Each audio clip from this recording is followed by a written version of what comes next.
Magandang umaga. Narito ang inyong pinakabagong ulat ng panahon para sa Lunes, ikalawa ng Hunyo taong 2025. Luzon. Babala sa malakas na ulan ang mga probinsya ng Ilocos Norte, Ilocos Sur, La Union, Abra, Pangasinan, Zambales at Bataan ay nakataas ang babala sa malakas na ulan. Inaasahang magdudulot ito ng pagbaha sa mabababang lugar at pagguho ng lupa sa mga bundok. Pakiusap, mag-ingat ang mga residente na malapit sa mga ilog at daluyan ng tubig. Magandang panahon sa karamihan ng Luzon. Inaasahang magiging maganda ang panahon sa nalalabing bahagi ng Luzon na may kaunting ulan sa hapon at gabi. Visayas at Mindanao. Magandang panahon. Inaasahang magiging maganda ang panahon sa Visayas at Mindanao ngayong araw na may maulap na kalangitan at posibleng pag-ulan dahil sa mga thunderstorm sa hapon at gabi. Maulan dahil sa epekto ng habagat, maulap na kalangitan at ulan ang mararanasan sa Palawan.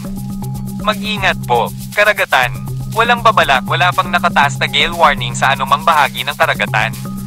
Gayunpaman, pinapaalalahanan ng mga mangingisda at mga sasakyang pandagat na maging maingat.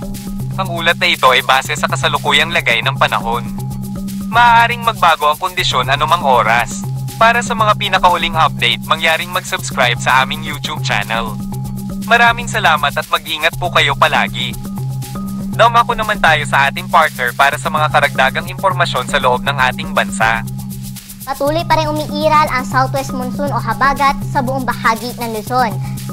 Kaugnay nga nitong southwest monsoon o habagat ay naglabas po tayo ng weather advisory na kung saan inaasahan natin na posibleng umabot sa 50 hanggang 100 millimeters of rain ang mararanasan sa bahagi ng Ilocos Norte, Abra, Ilocos Sur, pati na rin sa may La Union, Pangasinan, Zambales, Bataan, pati na rin po sa extreme northern Luzon sa may Batanes at Babuyan Islands.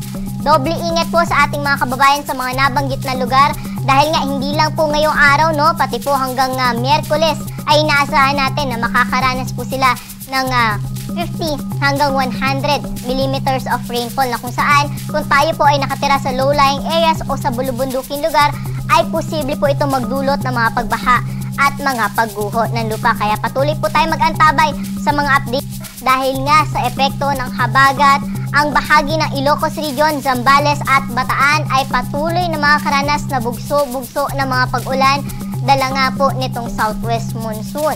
Samantalang dito sa Metro Manila, sa extreme northern Luzon, pati na rin sa Cavite, Batangas, Mindoro Provinces at Palawan, makulimlim pa rin yung ating panahon at kagaya po na naranasan natin ngayong araw, no, sa hapon at gabi ay posible pa rin yung mga kalat-kalat na buhos ng pag-ulan. Nalalabing bahagi naman po ng Luzon, journey maaliwalas sa po yung panahon na inaasahan. Mainit na sa tanghali at may mga tsansa na lamang ng panandali ang buhos ng pag-ulan sa hapon at sa gabi.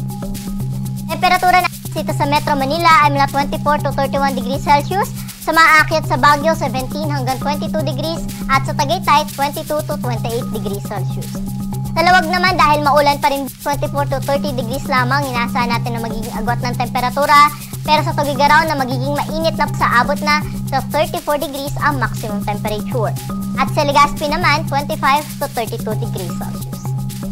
Sa may bahagi naman ng Puerto Princesa at Kalayaan Islands nasa around 25 hanggang 31 degrees ang agwat ng temperatura. Sa mga kababayan naman natin sa Kabisayaan at sa Mindanao ay wala po tayo dyan inaasahan na malawak ang mga pag-ulan, kaya po sa umaga hanggang tanghali mainit at maalinsangan na panahon nating inaasahan na kung saan sa hapon maging handa pa rin po tayo dahil posible pa rin yung mga panandaliang buhos ng pag-ulan. Kaya po kung lalabas tayo na ating mga tahanan, huwag kalimutan magdala ng payong dahil sa mataas na tsansa ng pag-ulan sa hapon at sa gabi. Sa Iloilo at Tacloban ay 25 to 32 degrees sa agwat ng temperatura.